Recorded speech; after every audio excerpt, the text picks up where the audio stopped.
SeeingEagles.com. I'm the voice of the Eagles, Adam Cavalier, alongside Carson-Newman head women's basketball coach Mike Mincey, as the Lady Eagles fall to Limestone 82-73. Mike, tough loss.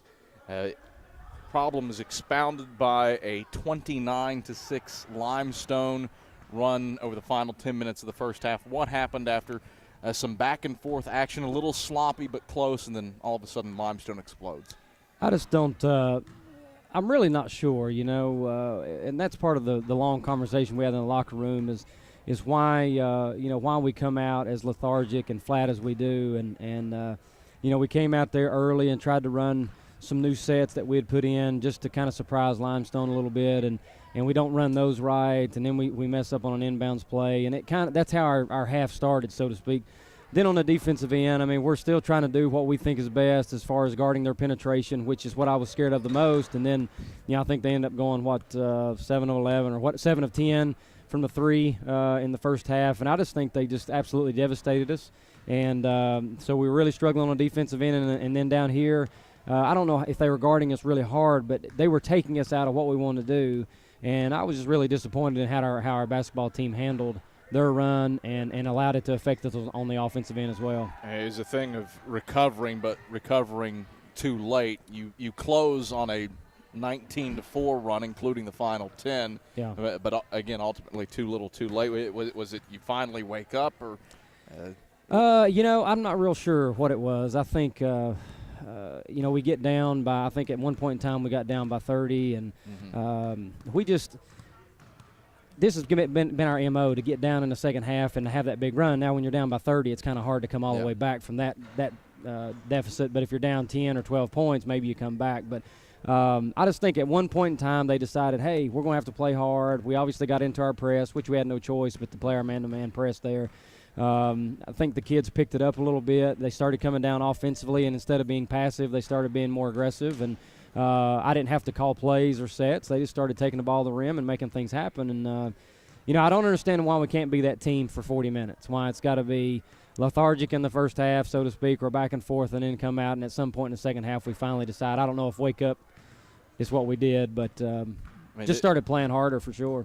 It's happened to some extent in the last 3 games. Catawba, you have the 18-0 run to come back. Lee, you get down early. Again, three's the culprit. Not to make excuses, but it's finals week. Christmas break's on the horizon. Does that play into the mentality at all?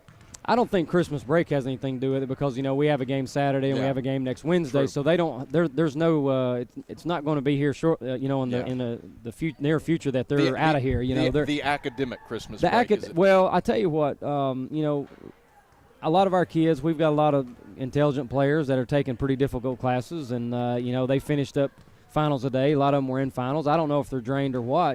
During the finals, we've had to practice because this game was on Wednesday. But that's no excuse. We've kind of been teetering on having another one of these games, even though it kind of happened against Lee, to be honest, where we got down a huge amount and then kind of made that run to get back into it. I don't know.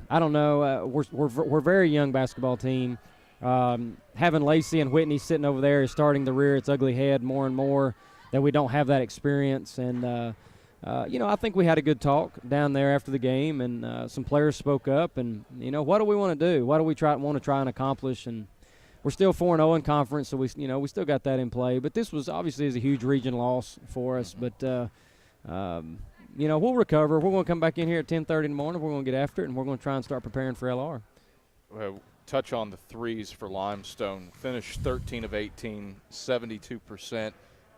Was it okay? You've got a kid in Curse who came in averaging 6, 25% from 3, and then she just explodes. Was it Limestone's having an off night, or was there anything defensively that enabled them to take advantage? I don't know. I think they're shooting as a team. I think they're about 33% from the 3, and in course 12 was one of those we'd said that's basically what she wants to do is shoot threes, because when you look at her attempts and her makes, that's what mostly that's from. But I think we're helping a little bit too much. I think because we've struggled a little bit with on the ball defense, that maybe we're just coming over and pinching a little bit too early.